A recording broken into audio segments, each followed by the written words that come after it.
Seja bem-vindo a este devocional. Eu convido você a ter um momento com Deus comigo.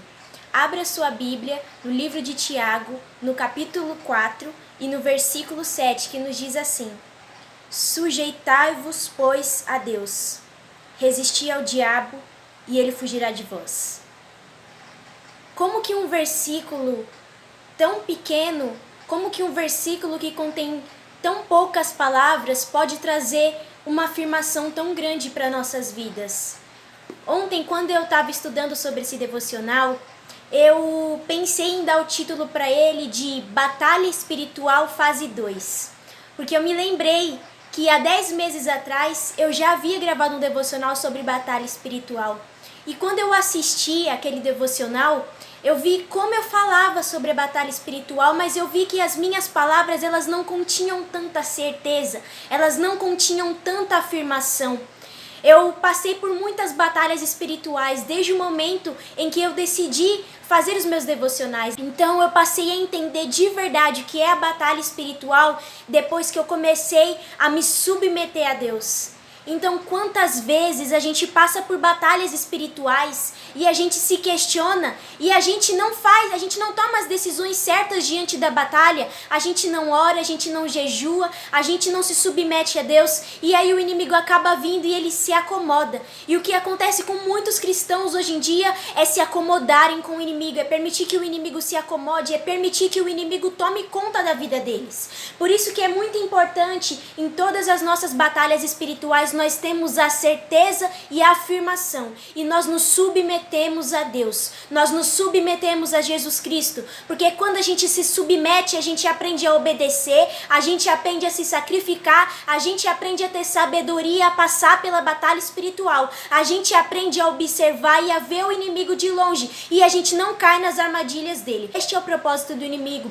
O propósito do inimigo não é que a gente se submeta a Deus. O propósito do inimigo nas nossas batalhas espirituais é que a gente se sujeite a ele, é que a gente faça as vontades dele. E quando ele vem com as armadilhas e com as ciladas dele, ele vai colocar inúmeras possibilidades para que a gente não se submeta a Deus.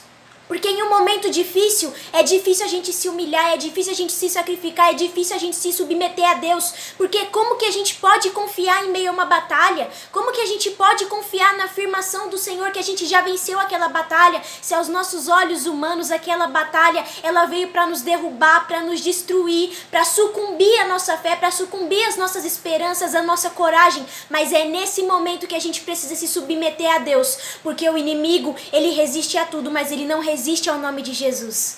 O inimigo, ele resiste a tudo, mas ele não resiste ao nome de Jesus. E quando a gente se submete a Deus, a gente fala o nome de Jesus com autoridade. E quando a gente fala com autoridade, o inimigo ele foge, o inimigo ele sai. O inimigo, ele pode estar escondido onde for, ele não aguenta ficar, porque ele resiste a tudo, menos ao nome de Jesus.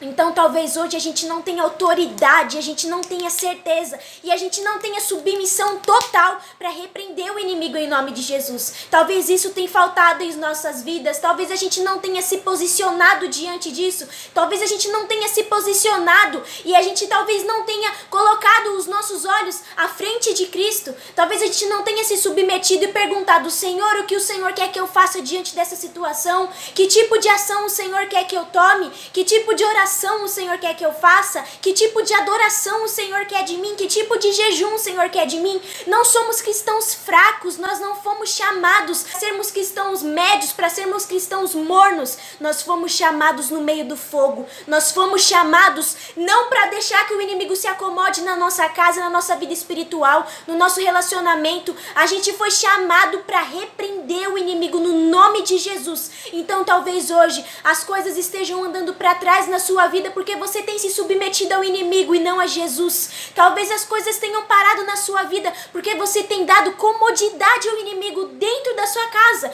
dentro do seu coração, dentro da sua mente. Então talvez hoje seja o dia de você se submeter a Deus, resistir ao diabo até que ele fuja de você, até que ele fuja da sua mente, do seu coração, até que ele fuja das suas decisões, da sua boca, até que ele fuja completamente de você. Então talvez hoje seja o dia de você ajoelhar e você se submeter a ele de todo o coração, você se humilhar, Porque enquanto você não se humilhar e você não se submeter a Deus, o inimigo ele se acomodará e ele tomará o controle da situação. Então o Senhor ele nos deu a arma certeira para que a gente não se submeta ao inimigo, para que a gente não permita que ele fique na nossa casa, na nossa moradia, para que ele não tome conta de nós. Aqui também no livro de Tiago, fala que o Espírito Santo, no capítulo 5, fala que o Espírito Santo que habita em nós, ele tem ciúmes. Então como que você pode se submeter a Deus e se submeter ao inimigo? Você precisa escolher apenas um. Ou você se submete a Deus, ou você se submete ao inimigo. Ou você se sujeita a Deus, ou você se sujeita ao diabo. Porque o Espírito Santo que habita em nós, ele precisa de um espaço só dele. Ele precisa de um lugar só dele. Ele não pode habitar em um templo que se sujeita ao diabo, que se sujeita às armadilhas, se sujeita às conversas, se sujeita às ciladas do inimigo. O Espírito Santo, ele quer um lugar só dele. Então a gente precisa se submeter a Deus para que esse lugar seja exclusivamente dele, para que ele venha habitar em nós e para que nós possamos ser templo dele, para que todas as vezes que nós citarmos o nome de Jesus e repreendemos o diabo em seu nome, ele saia de uma vez, porque eu sei que é difícil a gente ter autoridade para repreender o inimigo, mas é preciso. O Senhor nos chamou para termos direção, o Senhor nos chamou para sermos cabeças, o Senhor nos chamou para tomarmos o controle da situação e repreendemos o inimigo no nome dele. O poder não é nosso, o nome não é nosso, o poder não está conosco, o poder está no nome de Jesus. E é no nome de Jesus que nós repreendemos o inimigo e nós nos sujeitamos a Deus e ele foge. Hoje, pare e pense se você tem se sujeitado a Cristo, se você tem se submetido a Cristo, se você tem resistido ao diabo. O Senhor não te chamou para aceitar migalhas, para aceitar propostas, para aceitar um prato de lentilha. O Senhor não te chamou para se submeter a coisas pequenas. Então pare de se submeter a coisas pequenas, a coisas que não são para a sua vida, a coisas que querem te diminuir, te afastar do nome de Cristo. Se submeta a Deus, resista ao diabo até que ele fuja. Se submeta a Deus, resista ao diabo até que ele fuja, e você vai ver como que o Espírito Santo e o mover de Jesus vai se manifestar na sua vida. Não se sujeite a migalhas, tome uma posição, tome uma direção e lembre-se que no nome de Jesus não há potestade, não há enfermidade, não há opressão maligna que resista, que fique, que permaneça. Então lembre-se, é sempre no nome de Jesus, é sempre se submetendo a Jesus, é sempre entregando nas mãos de Jesus, e é sempre se lembrando que é só no nome dele que o inimigo sairá. E no capítulo 5 de Tiago, no versículo 8, nos diz que nós precisamos ser pacientes e fortalecer os nossos corações, porque já é vinda próxima do Senhor Jesus Cristo. Então hoje fortaleça o seu coração, seja paciente em meio à batalha espiritual, mas não deixe que o inimigo se acomode diante dessa batalha. A batalha não veio para te matar, ela veio para te fortalecer e para te fazer crescer. Mas para que você seja fortalecido e para que você cresça, você precisa tomar uma rédea, você precisa tomar uma decisão. Você não pode deixar que o inimigo se acomode, que ele tome essa decisão por você, que ele tome a situação dos seus problemas. Então hoje tome uma decisão, se posicione e lembre-se, no nome de Jesus, e o inimigo fugirá. Eu te agradeço por ter ficado até aqui comigo neste devocional. Até a próxima.